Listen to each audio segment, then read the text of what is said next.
Hello, thanks for tuning in. This is James Wagers. Normally I play the Duck King and with the Duckaroos and New Duck Edition and Juicy Britches.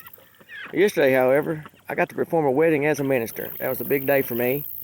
And I've taught Sunday school for 10 years or more at the Slate Creek Church. My friend asked me to oversee his wedding one day a few months ago. And I said, well, I have to look into it, see if I'm able. Well, I became able to do it, and I was thrilled to do it. And I feel that being a minister for a marriage is the Lord's work. And normally I post Sunday school lessons, type them out. But today I'm going to try to read them and get through it. I may stutter a little bit, just like Moses, but you got to do what you got to do and get through it. Today I'm going to go to John chapter 8, verse 3. And the scribes and Pharisees brought unto him a woman taken in adultery, and when they had set her in the midst, and they said unto him, Master, this woman was taken in adultery in the very act. Now Moses in the law commanded us that such be stoned. But what sayest thou? This they said, tempting him, that they might have to accuse him. But Jesus stooped down, and with his finger wrote on the ground, as though he had heard them not. And when they continued asking him, he lifted up himself and said to them, He that is without sin among you, let him cast a stone at her. And again he stooped down and wrote on the ground. And they which heard it, being convicted by their own conscience, went out one by one, beginning at the eldest even unto the last.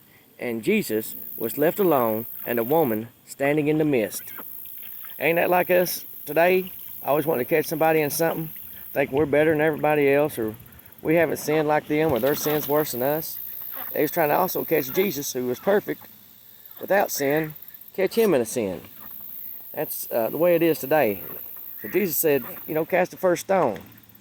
So that made me think of an Old Testament verse back between Laban and Jacob. And that's found in Genesis 31:46. Now, Laban and Jacob are family now because Jacob is his son-in-law. Laban felt that Jacob had cheated him, but they were both deceivers. They both tricked each other, and it came to a head. And Jacob thought that for sure Laban was going to kill him. Laban, or Laban, however you want to say it. And verse 36 said, And Jacob said unto his brethren, Gather stones. And they took stones and made a heap. And they did eat there upon the heap. So these two men had beef, as you say today, with one another. Maybe even enough to want to have to kill each other, or Laban take his girls back with him. Because now Jacob had fixed it to where he was going to get a lot of cattle, speckled cattle, off Laban, and he got it because he knew what he was doing with the livestock. Well, Laban didn't care much about that. So like I said, it came to a head right there. And back in that other verses I read in the New Testament, it came to a head right there too. They was going to stone that woman because the law said they could. But Jesus said, hey, let who was without sin cast the first stone.